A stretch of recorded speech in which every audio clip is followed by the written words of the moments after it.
I always had a desire to be in missions. Like, that was a heartthrob of mine from the time I was a teenager. I remember Charles saying to me, I believe God wants us headed to Cameroon. And it didn't honestly surprise me because he had a heart for Cameroon since I met him. I mean, we had heard gunshots that morning. There had been skirmishes.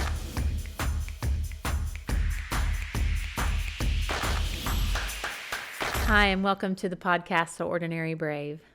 Today we have a woman who's had to be courageous in a situation that none of us would want to experience.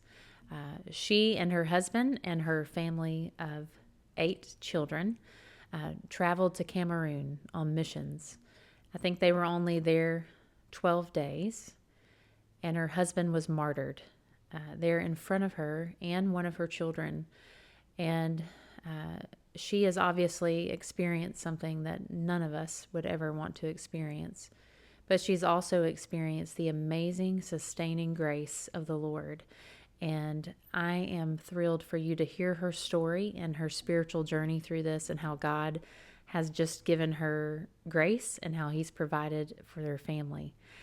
This is Stephanie Wesco Deason that's here with us today, and also one of my favorite people, Joseph Wesco. He is the man behind the camera that's producing our podcast. And so he is an awesome guy, and I am thankful that he's going to be a part of this today and sharing just from his heart also about what he's experienced. But Stephanie, thank you so much for being here. Thank you for having me, Kelly. It's a blessing to be able to share with the prayer that it will help others. Yes.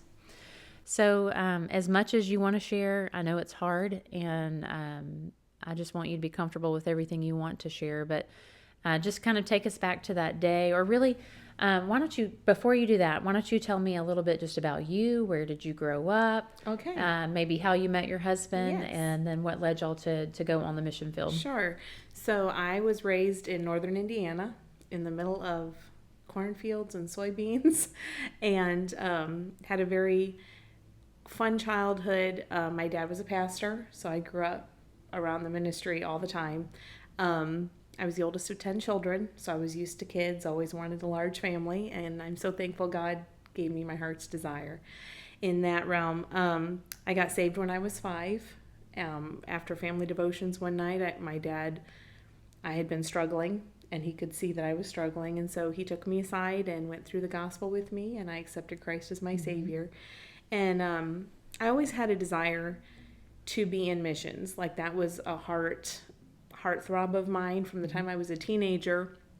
And the one thing I never wanted to be was a pastor's wife, because I had grown up in a pastor's home, and you see all of it. And Yes. I didn't want anything to do with that. And I wanted to go to college after I graduated from high school, and my parents did not want that for me. And so I stayed at home. And about a year later, God brought my late husband, Charles, into the picture. And he was 11 years older than me. So there was a huge age gap there. But God brought us together. We were married in 2004. And God blessed us with our first child in 2005. And he was a pastor at the time. And so God there put you were, me right in the middle right of where what you I didn't want to be. Exactly, right where I said I would never be. But I am so thankful for those years. The situation was a little stressful at times. It wasn't the ideal situation to be in a lot of ways, but I met incredible people in the church through it that are still friends of mine today. And God taught me so much. I had a lot of growing I needed to do. And God taught me a lot about who He was. Yes. And who He needed to be to me during those years. And God took us from that in 2013. We left that ministry, and Charles was convinced he was going to pastor somewhere else. And so we candidated several churches, and it was another growing experience for me personally, because we're packing up, kids every weekend, going to different places. And we had a church in Iowa that we thought for sure God was going to take us to Iowa. And so much so that we had looked at a house there. I mean, we were dead sure. And I'll never forget that Sunday night that we got the call saying, no, you lost it by one vote. And I was devastated, honestly. It was kind of like that rock bottom of, I'm done. And I've discovered a lot of times that's where God wants us, is to be done And of desperation ourselves. for him. Yes. And to say, okay, God, what do you have for us? And that's where the Lord took us. And so after about a week, I remember Charles saying to me, I believe God wants us headed to Cameroon. And it didn't honestly surprise me because he had had a heart for Cameroon since I met him. And so it didn't surprise me, but I was like, okay, this is a big step. You know, we started down the survey trip, you know, prepping a survey trip. So we ended up in Africa in 2015 for 6 weeks, I believe it was. And that was hard. I had to leave all of my kids except my two oldest, Daniel and Charles, went with us. But Caleb was only a year old. So it was hard leaving my babies, but it was the most incredible experience of my life. And I felt like I was getting to live my dream come true. Yeah. And we spent time in Kenya. We were in Kenya for, I don't know, about a week, and South Africa for a week, and the rest of the time was in Cameroon. But every place we went, I didn't want to leave. It was kind of that you leave your heart wherever you go kind of thing. And I love working with kids. And so, you know, just all of these kids that wanted love and attention. And so it was like I was in my element. And so we got to Cameroon, and we had a great time on our survey trip other than getting sick. We got hit with an African bug that was no fun. But we had a great time. And I remember when we left, it was like part of me was like, can we just ship the kids over? Can we just get our other kids over and just not leave? Yeah. There was such a simplicity of life there. And yes, life's more work. You have all of the cultural differences, but there was just a simplicity of life where it's relationships that matter, and it's the people, and it's not the stuff. You know, in America, we just are surrounded with so much materialism, and I don't think all the distraction. Yes, I don't think we realize it until you're in a country where that isn't an option even. Right. And so, in fall of 2015, we started the process of preparing to go to Cameroon. And that was about 3 years, that process, and visiting churches, raising support. And again, that was I went into it, looking back, I'm like, oh, I was so proud inwardly. It wasn't something that I, you know, boasted about to people, but inwardly I was like, I'm going to be the missionary wife who stays on top of everything. And that worked a few months. And then we had our youngest daughter while we were on deputation, and it was like from the time she was born, God said, okay, the honeymoon's over. Now I'm going to start teaching you all the things that you need to learn.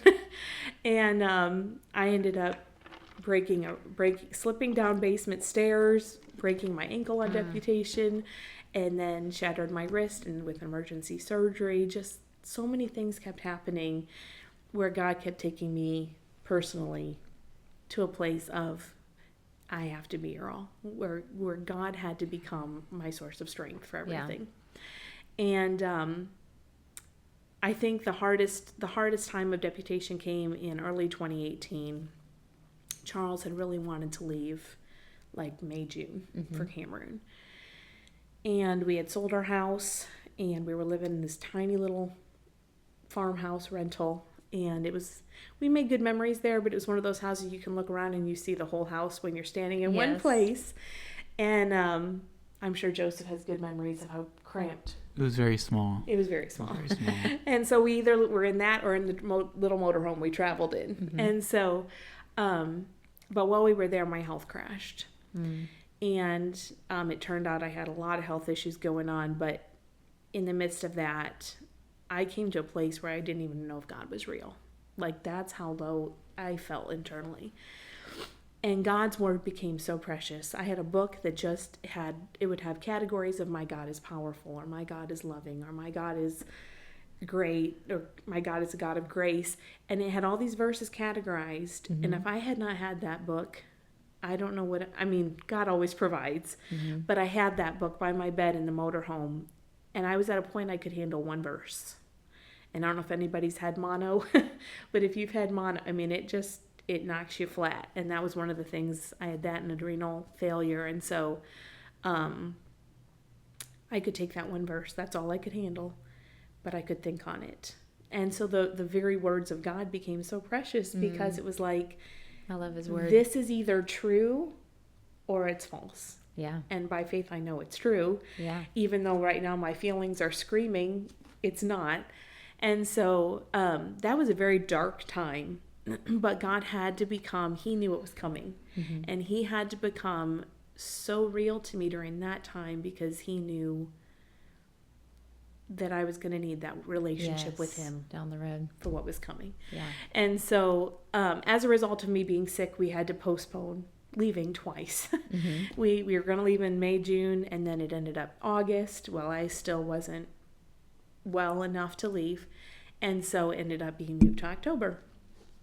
And, Romans 8:28 says, God works all things together for good.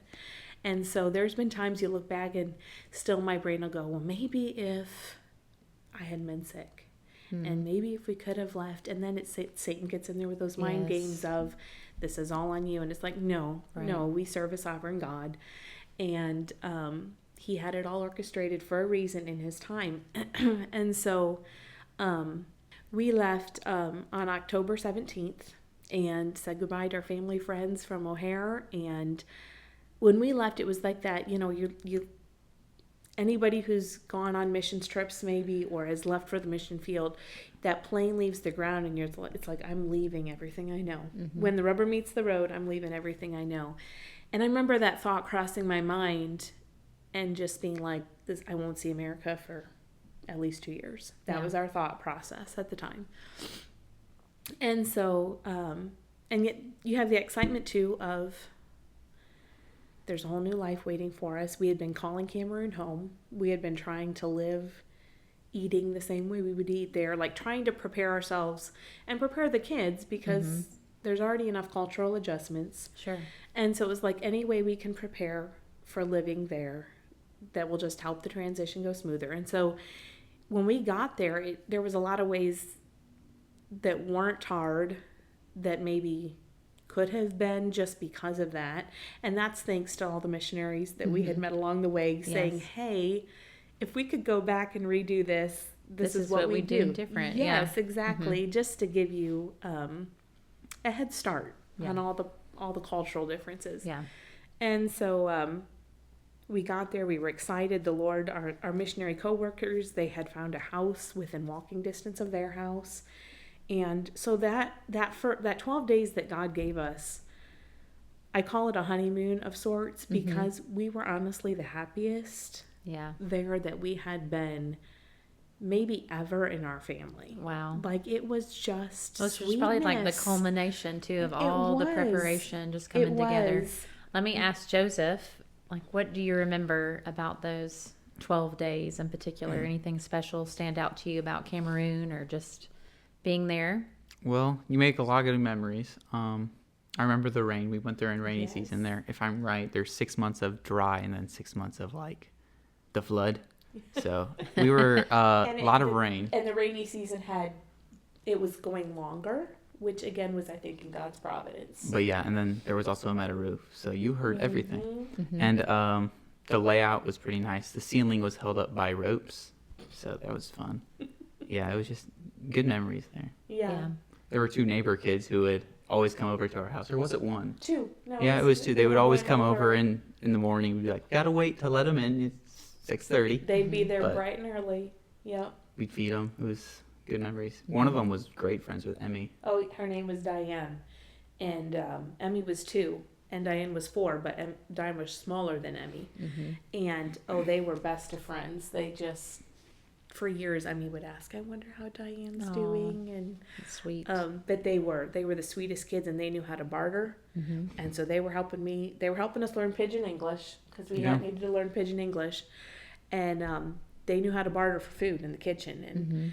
And there's certain foods that are obviously easier to get and some that were harder as far as fresh fruit. And so we would buy, like, apples were a fortune because they had to be imported. So if we bought apples or even oranges, it was just like a couple, and then we would all just share them. Well, they saw that fruit, and that's what they wanted, of course. And so I'd be like, no, you can have a banana, and they'd be like, no apple or no orange. Yes. Just good memories. We got to attend an authentic tribal Cameroonian wedding while we were there, which our coworkers had never attended, and they had been there like 15 years, or was it longer than that? All I remember is the chicken. It was really bad. It smelled like a chicken coop. It was The foods were different.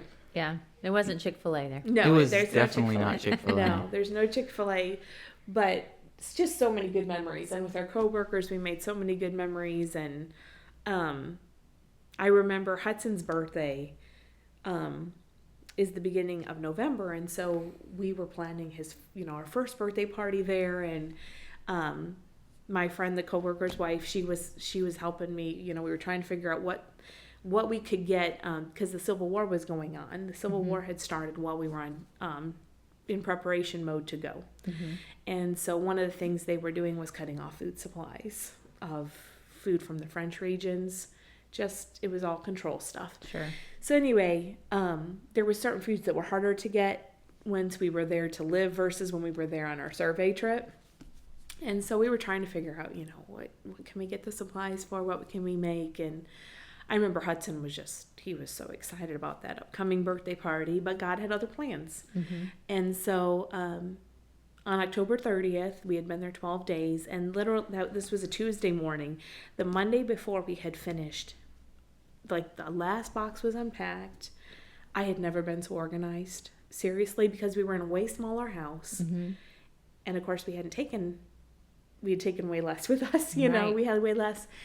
But everything was in its place. All of our, looking back, that was just the hand of God, because like all of our important paperwork, I had, everything was organized. Yes. Other than Charles' office. He hadn't gotten to that yet. Which would have been very hard because he had so many books and there wasn't much space in his little office, but, and God knew that room didn't need to be organized. He knew that wasn't going to matter. So all that to say, that morning, Charles had wanted to he loved making bread. That was like a hobby to him. And so he had hauled our grinder. He had sent wheat over, like wheat berries to grind. Like he had this all planned out. Well, that morning he had gotten out all the supplies because they were going to go, we were going to go to the city, but he was thinking he could get bread started and whatever. Well, it turned out the grinder had gotten busted on the way over. It had broken, and then he was trying to figure out, because we had no electricity. So then it's like, can I hook this up to the generator? And so he was working. This was all over the living room, and we had no electricity for, I think, 8 of the days we were there. We only had electricity a couple of the days. So there was this pile of dirty laundry, and our house looked like a wreck. Not that it mattered. Sure. It just did. And Charles told me that morning, he said, I think we're going to go to Bamenda, which was like the main capital city of our region. And it was about an hour drive. He said, I think we're going to go there today because we can get our groceries. We can start looking for a vehicle. And I was like, okay, because over there you have to buy fresh. It's not like here in the States where you can just run to the store. And so we were low on fresh stuff. So anyway, that morning he decided Charles Jr. would go with us. And I remember we had heard gunshots that morning. There had been skirmishes between the Ambas and the Cameroonian military. And we had heard but I want to say we were naive. I don't think we were. We were where God wanted us, and He takes fear away. And so there was no fear that morning. There was a sobriety. You're not in your country when you get stopped at checkpoints and they want all of your paperwork. Very different that way. Sure. But we weren't afraid. But as we left, when you're in the center of God's will, there's nowhere else you want to be. Yes, and I wouldn't have traded. Still, I don't think any of us would trade. Even the darkness and the horror of what God took us through, we wouldn't trade it. And Right. that seems very odd. Even when I say it, it's like, that seems so weird to say, but it's true. What we've seen God do, and who we've gotten to know him in a way that is, I don't know, you can't put it into words. Yes. It's just so precious. And so that morning as we were leaving, the village, I remember I asked Charles just to pray that God would keep us safe. And he did. And as we were leaving our village, it was I remember sensing, and I don't say that in a creepy way, but there was something very off. Mm-hmm. And Charles and our coworker, they're just up front chatting, and Charles could ask more questions than any other person I knew. And so he was at, every question in the book, and it was a good thing, we're trying to learn. But I was sitting in the back, and little Charles was next to me. That's what we called him then. And I remember God just impressing, how you have those moments when God impresses on you either to pray right now, or he impresses scripture on you of, I need to be quoting this. It's just part of that spiritual realm that we don't see. Anyway, I remember as we were driving, the Lord impressed on me heavily, start quoting Psalm 91. And I had been memorizing that before we went, just claiming it for my family. And so I was sitting in the back seat, just quoting through Psalm 91. Charles sitting next to me. And we came through a roundabout, and there was a checkpoint there. And I remember specifically thinking, everything's fine, because the soldiers, the Cameroonian military, they're swinging, and they have these, I don't know the names of all the weapons, but there were some big guns. Mm-hmm. And they're swinging them, almost like they're a toy. Fine. Yeah. And I remember thinking, well, if we were in real danger, and they waved us through, and so I'm like, we're good. There's nothing going to happen. But inside, there was this, something's off, Mm-hmm. And so we came through that roundabout where that checkpoint was, and we had just come through, and a shot, the first shot, came through our vehicle. And I just remember I threw Charles down, my son, and covered him up, laid on top of him, and there's another shot coming through, as this is all happening, and, you're hearing glass shatter. But I remember I heard the engine rev of the vehicle, and I was like, oh, good, nobody's hit.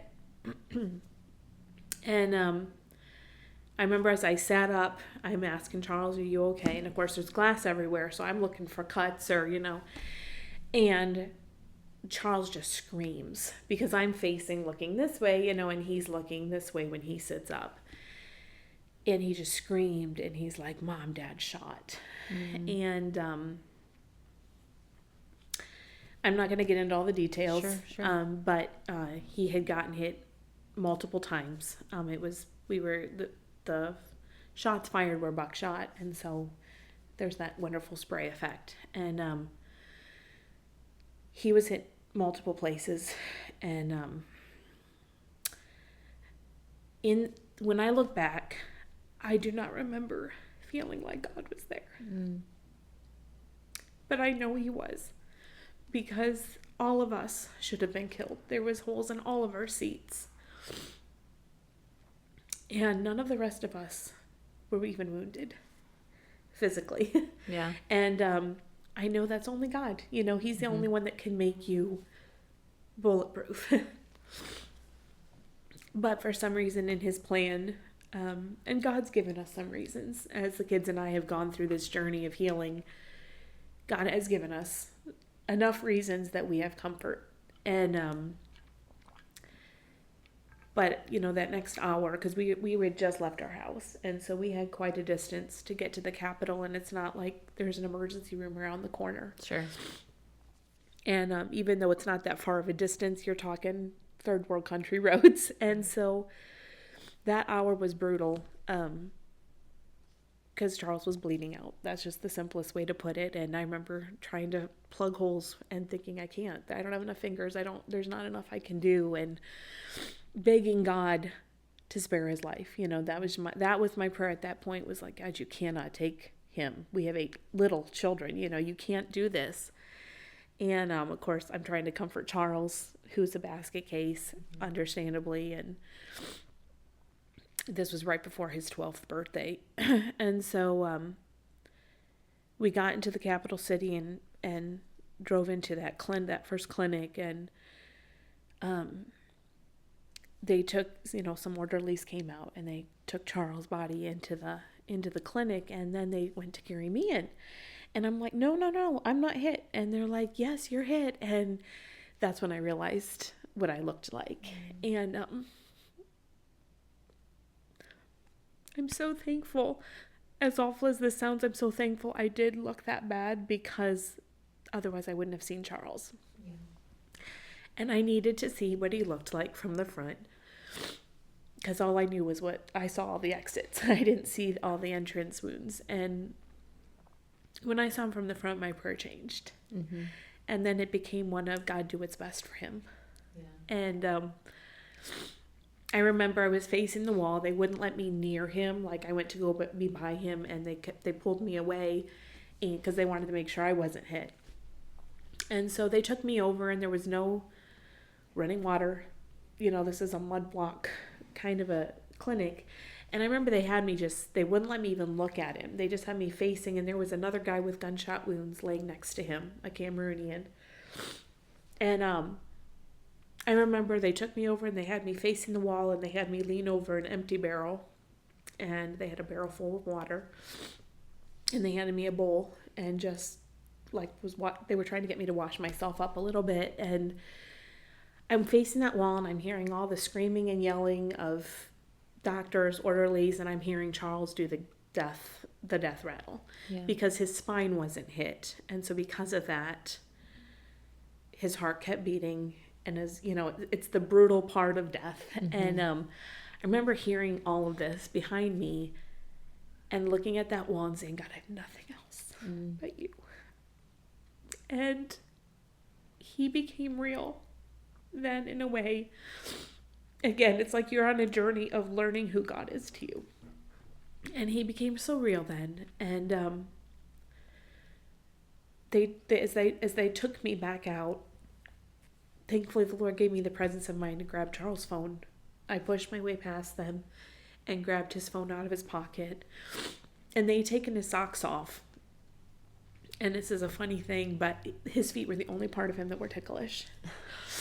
And I remember I just rubbed his feet, because I'm like, if he's alive, there's going to be some kind of, surely, And of course there was no reaction, and they had he was already gone at that point. It was just a couple hours before they officially pronounced him dead. But I remember I touched his feet, and the Lord brought to mind the verse of how beautiful are the feet of those that bring the gospel. And that's the beauty that God gave me coming out of that room. Mm-hmm. And the next few hours are honestly, a lot of it's a blur. They ended up transporting him to the main hospital. And we sat there. I don't know how long, honestly. Time became very blurry.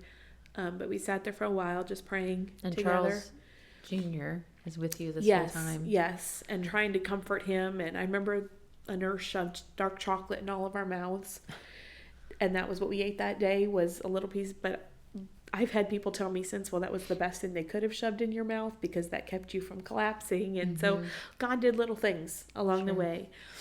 But having to comfort Charles was my biggest priority at that point. Because after I had been with my late husband's body that last time, I told Charles when I went out, I said, we need to pray God does what's best for Daddy. Because I didn't want to tell him, we need to pray that God just takes. But I knew he was going to be a vegetable if he lived. Yeah. And so when the doctors called us back, I'll never forget that room, and I can still smell like the chlorine. It was like this white, sterile. And we walked in, and I could tell immediately from their faces that it wasn't going to be good news. And I remember they started to describe what they had found, and in broken English, and I just stopped them, and I just said, is my husband with Jesus? And they said, yes, he is. And there was a sense of relief and hopelessness that hit.